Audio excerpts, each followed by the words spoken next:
Welcome back to Reading Roundup. This is episode 4. This time we're going to change it up a little bit. We're not going to read a Dr. Seuss book, but instead, today we're going to read Peter Rabbit. The Tale of Peter Rabbit. So I hope you're ready, because we're going to get going and jump right in, because this is quite a long book. I hope your week's been great, and now let's have a great story time. Get into it. And before we get started, we'll let Mac introduce this week's guest. Who do we have this week, Mac? We have Olivia. Olivia. She's just like our first reading buddy, but she can glow in the dark when she goes in the light a long time. Olivia. And what kind of creature is Olivia? It's like an iguana. Like an iguana with wings. Olivia, here to join us for Peter Rabbit. And without further ado, shall we begin? Yes. Let's go. Once upon a time, there were 4 little rabbits, and their names were Flopsy, Mopsy, Cottontail, and Peter. They lived with their mother in a sandbank underneath the root of a very big fir tree. "Now, my dears," said old Mrs. Rabbit one morning, "you may go into the fields or down the lane, but don't go into Mr. McGregor's garden. Your father had an accident there. He was put in a pie by Mrs. McGregor. Now run along and don't get into mischief. I am going out." Then old Mrs. Rabbit took a basket and her umbrella and went through the wood to the baker's. She bought a loaf of brown bread and 5 currant buns. Flopsy, Mopsy, and Cottontail, who were good little bunnies, went down the lane to gather blackberries. But Peter, who was very naughty, ran straight away to Mr. McGregor's garden and squeezed under the gate. First, he ate some lettuces and some French beans, and then he ate some radishes, and then, feeling rather sick, he went to look for some parsley. But round the end of a cucumber frame, whom should he meet but Mr. McGregor? Mr. McGregor was on his hands and knees planting out young cabbages. But he jumped up and ran after Peter, waving a rake and calling, "Stop, thief!" Peter was most dreadfully frightened.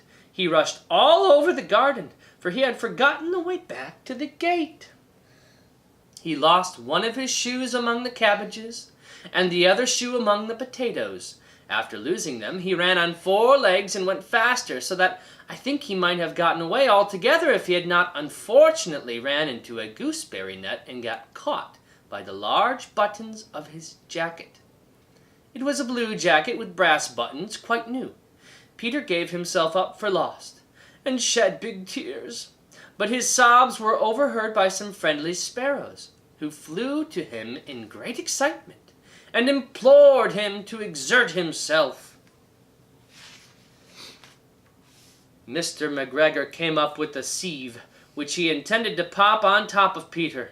But Peter wriggled out just in time, leaving his jacket behind him, and rushed into the tool shed, and jumped into a can. It would have been a beautiful thing to hide in, if it not had so much water in it. Oh boy. Mr. McGregor was quite sure that Peter was somewhere in the tool shed, perhaps hidden underneath the flower pot. He began to turn them over carefully, looking under each one. Presently, Peter sneezed. Mr. McGregor was after him in no time and tried to put his foot upon Peter, who jumped out of a window, upsetting 3 plants. The window was too small for Mr. McGregor, and he was tired of running after Peter. He went back to his work. Whew, thank goodness. If there wasn't that window, he'd probably be. He would have been a goner. I wonder if bunny pie's any good. I don't think so. I don't know. Have you ever had bunny pie? I haven't. I think it would be bad. Google it! Peter sat down to rest. He was out of breath and trembling with fright, and he had not the least idea which way to go. Also, he was very damp from sitting in that can. After a time, he began to wander about, going lippity-lippity, not very fast, and looking all around. Why do you think he was looking all around? To find the gate. Find his way out. Yeah? Do you think he was looking out for somebody in particular? Who do you think he was looking for? The sparrows or Mr. McGregor? I bet Mr. McGregor. If somebody had just tried to kill you, you'd probably want to know if they were around, yes? And because he went back to doing his work, so you don't want to go back where you went. That's true. He's probably going to be there. I would think so. But instead he found a cat. Don't get ahead of me. He found a door in a wall, but it was locked, and there was no room for a fat little rabbit to squeeze underneath. Oh, so he was a fat little rabbit. An old mouse was running in and out over the stone doorstep, carrying peas and beans to her family in the wood. Peter asked her to wait to the gate, but she had such a large pea in her mouth that she could not answer. She only shook her head at him, and Peter began to cry. Then he tried to find his way straight across the garden, but he became more and more puzzled. Presently he came to a pond where Mr. McGregor filled his water cans. A white cat was staring at some goldfish. She sat very, very still, but now and then the tip of her tail twitched as if it were alive. Peter thought it best to go away without speaking at her. He had heard about cats from his cousin, Little Benjamin Bunny. I think she wants one of the goldfish. I think she's waiting for her moment to pounce. Oh no. What do you think? Think I'm right? Yeah. I think she's gonna go.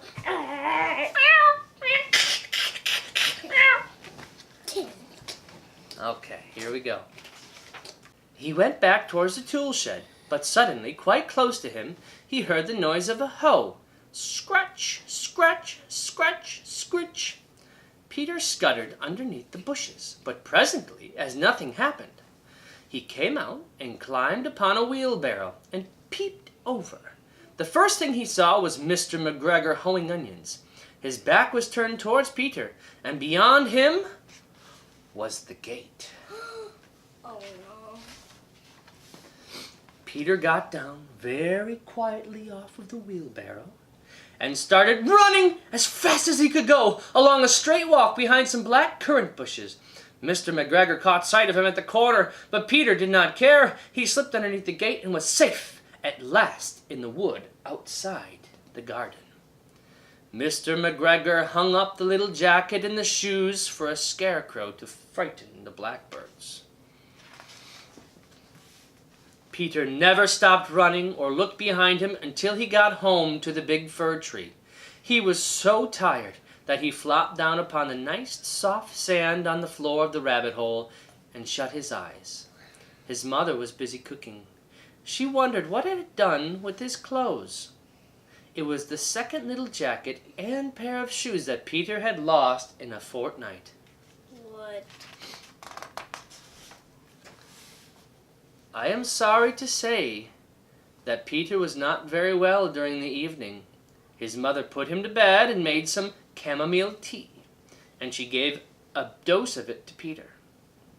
1 tablespoonful to be taken at bedtime, but Flopsy, Mopsy, and Cottontail had bread and milk and blackberries for supper.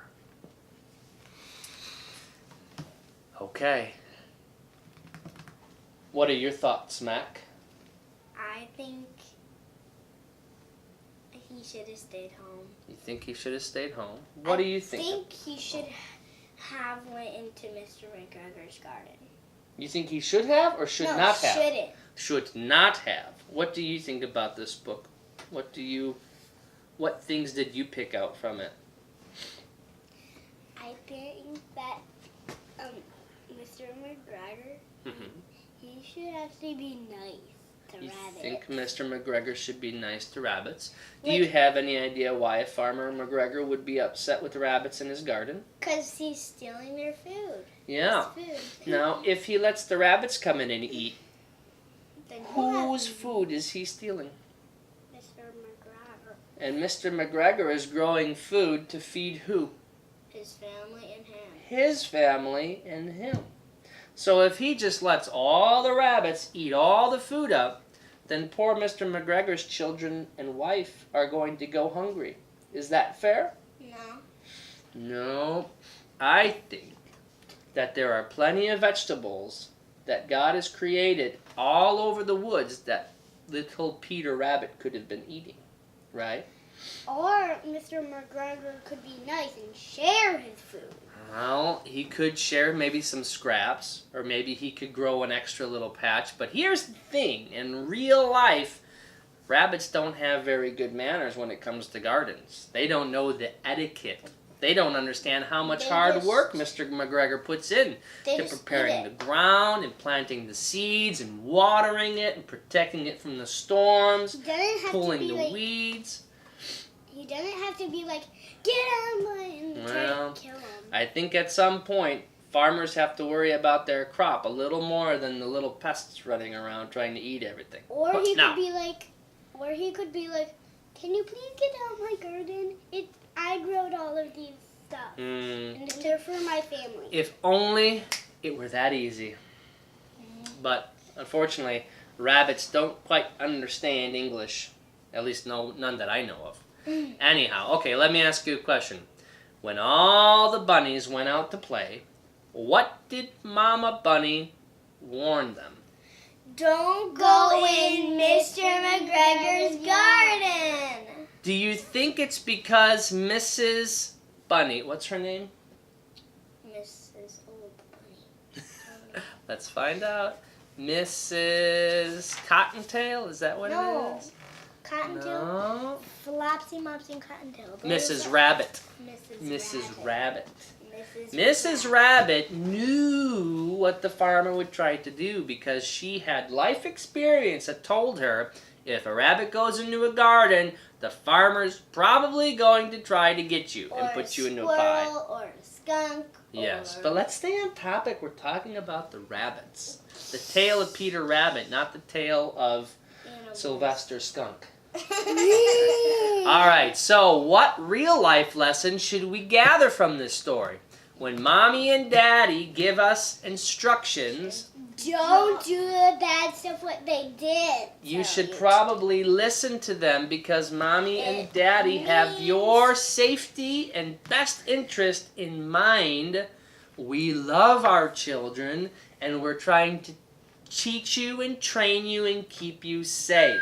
Just like the daddy, he didn't listen.